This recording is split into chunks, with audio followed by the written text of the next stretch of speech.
Thing must weigh a ton. It does. A robot, eh? Exactly. A mechanical man. Robots are becoming increasingly complex.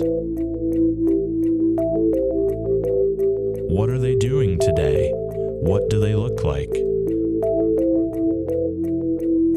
And how will people interact with them in the future as the line between humanity and robotics becomes blurred?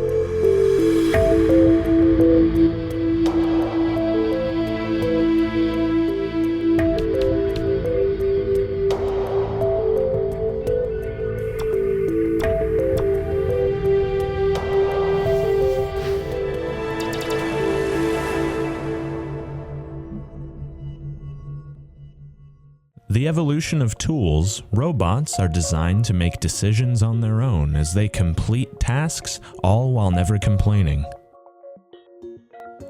Increasingly common in many commercial industries during the 21st century, robots have begun to diffuse into the household as well. But what do these robots look like? Are science fiction notions of robotics becoming reality? And how comfortable will people be with automatons as regular facets of their homes?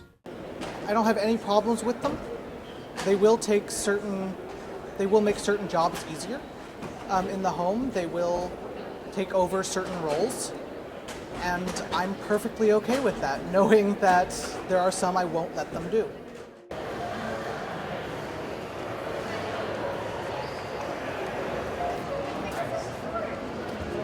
Dr. Cindy Grimm is an associate professor of mechanical engineering at Oregon State University. So sci-fi has been envisioning robotics out there since Asimov and even before then. And in many ways, the vision that you have of robotics in movies and books and whatnot is just completely off. There's been this hypothesis that robots will take over jobs for humans, but it turns out robots are actually pretty stupid, so that's not really an issue. But I think it does affect your perception of the robot. So one of the things we run into all the time with robots is that people expect, WALL-E or Short Circuit or R2-D2, C-3PO, these robots that are essentially humans, but in many ways they are portrayed as having kind of all the skill sets of a human. And the truth is most of our robots have about the brains of a slug. So if this maybe goes back to aesthetics. So if you take a robot and you make it look like it should be able to do all of the things that a human can do, and then it can't, that's really problematic. But some of the tasks robots are becoming more adept at often run the risk of making the people they are meant to serve uncomfortable.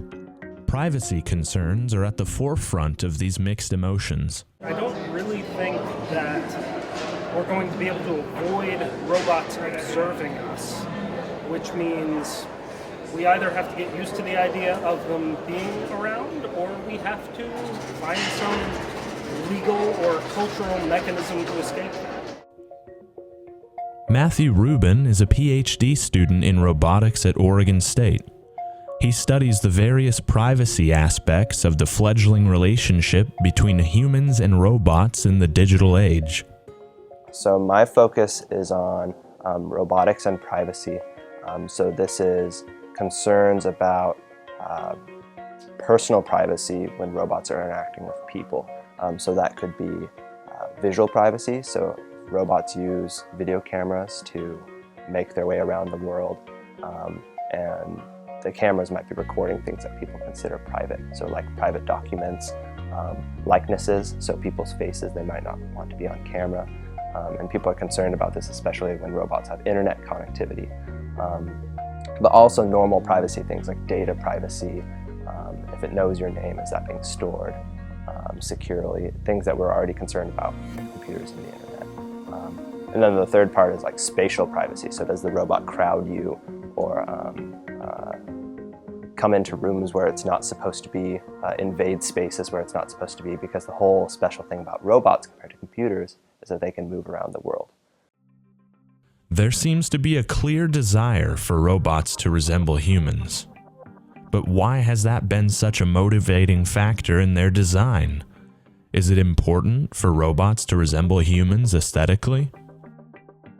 So there's the practical argument, which is that a robot that looks and moves like a human can do all the things that a human does. So there's just the environmental thing. Like we're set up, doorknobs at a certain height, doors of a certain width, things that are meant to be picked up and used by your hand. So there's sort of the practical argument. So a lot of disciplines touch robotics, just like a lot of disciplines touch humans, because robots in a lot of ways are modeled after humanity, are modeled after animals, are modeled after computers.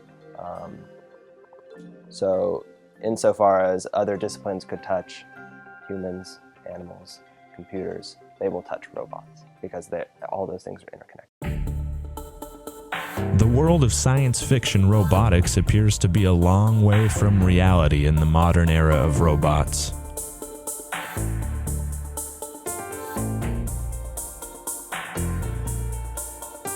But while they still largely complete basic tasks today, it is clear that as the field grows, questions of morality surrounding robots' increased role in society will become even more common in the future.